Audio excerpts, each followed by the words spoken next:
Hi guys, welcome back to another Matchbox Garage video. I'm Rob, and today I shall be attempting to take this Majorette Triumph TR7 from shabby to shiny. Of course, this one, we can see there's a lot of paint missing here, and also it's been painted over in permanent marker. But yeah, this one needs a little bit of help. It's just going to be a standard restoration, or restoration plus, if you will. I'm going to strip this one back, polish it up, repaint it, and put all the original parts back in. So that's what I really fancied doing today. And I must admit, whenever I do a custom or a restoration, I don't really have like a queue or a list of what I'm going to do next. You know, sometimes I just, whatever takes my fancy. You know, I want to, or need to, or really want to do this particular car at that particular time for me to enjoy it as well. But yeah, this one, 2,000 likes, it could be yours. But as you can see, racing across the desk there. Rarely do they race around anymore. I think the Triumph, being a British-made car back in like the 70s, and they've all rusted away even now, which is a real shame. But yeah, number 202, Majorette Triumph TR7. It's got opening doors on this one. And considering the paint on it, the window section's in good condition, and the wheels are reusable. So as you can see, I've only removed the flange at this point. But yeah, the wheels just fall out. Taking a look at these first, you can see it's got rusty axles. All the chrome is missing on the ends. But we're going to tidy that up and re-chrome those wheels later on. The interior in good condition.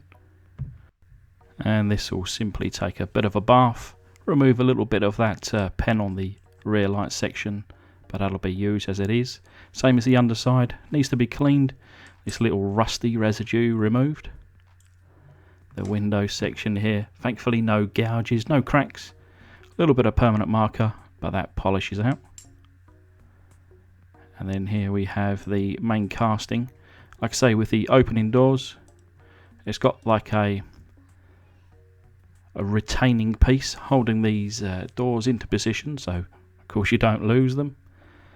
And I'm just about to remove them one by one without trying to damage it.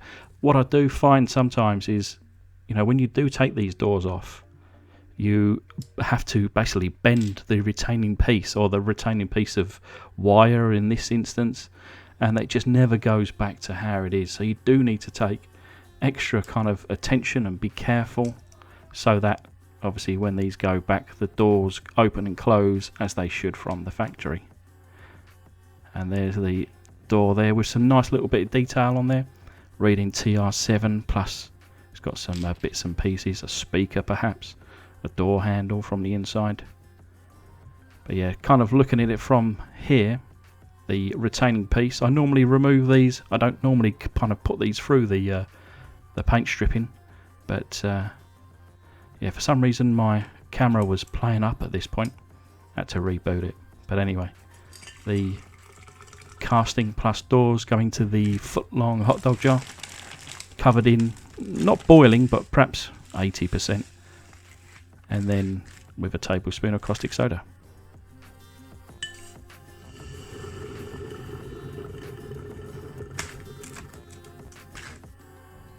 Not the usual kind of big fizz on this one today. I think it's normally because I, pour straight from a boiling kettle, although that is certainly not recommended to do.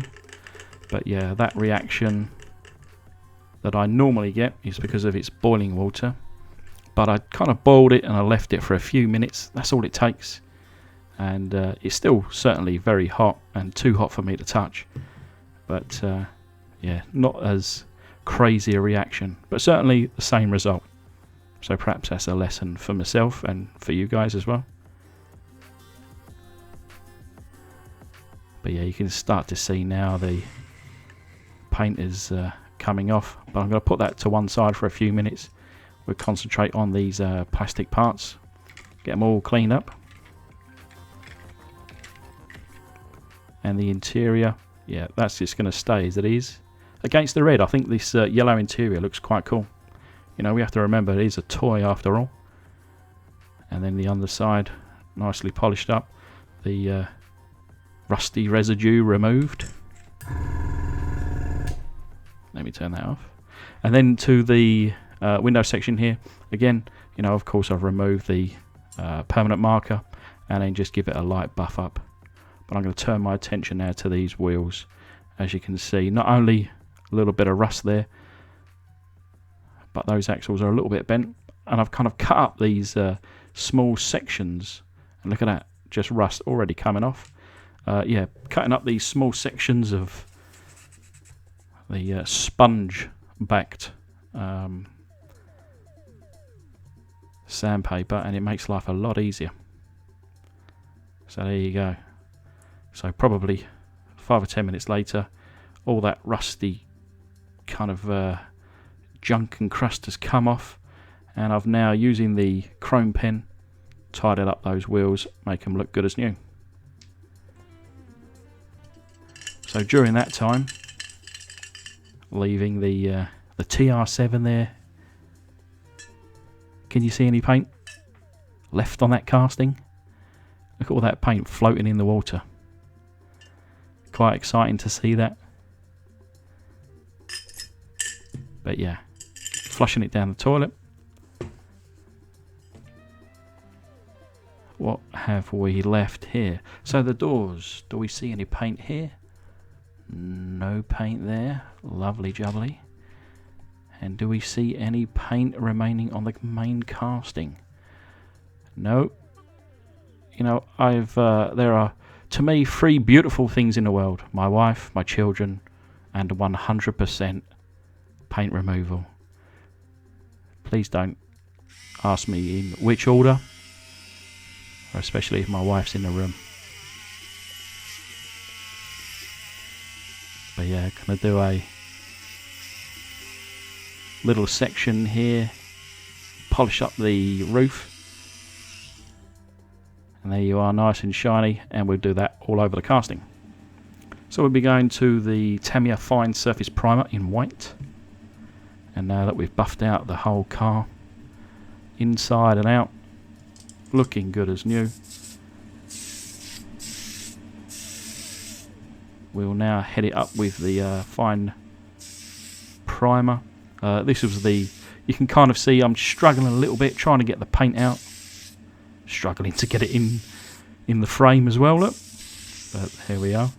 Yeah, this was the end of this paint can today, so I've thankfully got a couple that I can go to next. But yeah, it looks good in white.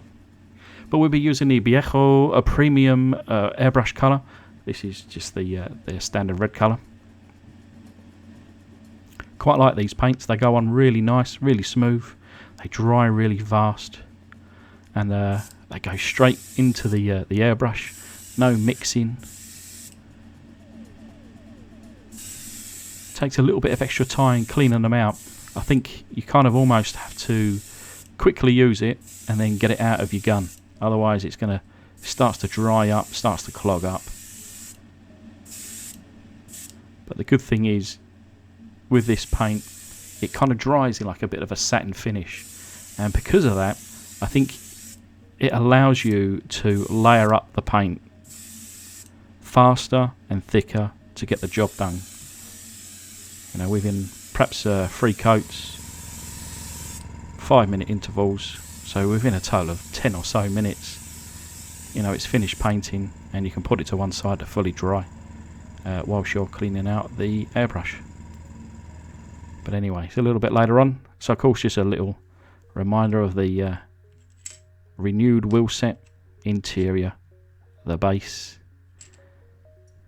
the window section, and I've now added a little bit of clear coat to this, and that is looking shiny. But anyways, a little reminder of what she did look like, and this is the result. So straight around, you can see those painted in door handles in black. You know, at this era perhaps they would have been painted in black. A little bit of amber there in the side light. Coming around back where it had the yellow, we've done a little bit of red on those tail lights. Tried to kind of go in with a little bit of chrome on this occasion on the rear number plate. But yeah, I think the yellow interior against this shiny red, I think that really pops. And a little bit of white in those front side lights perhaps in the front. But yeah, I really like this one. With 2,000 likes, it could be yours.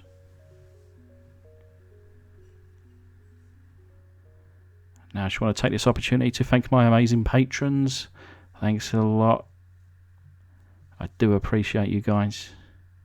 And for everybody else watching, thanks again. Like the video. And I'll see you soon on the next one.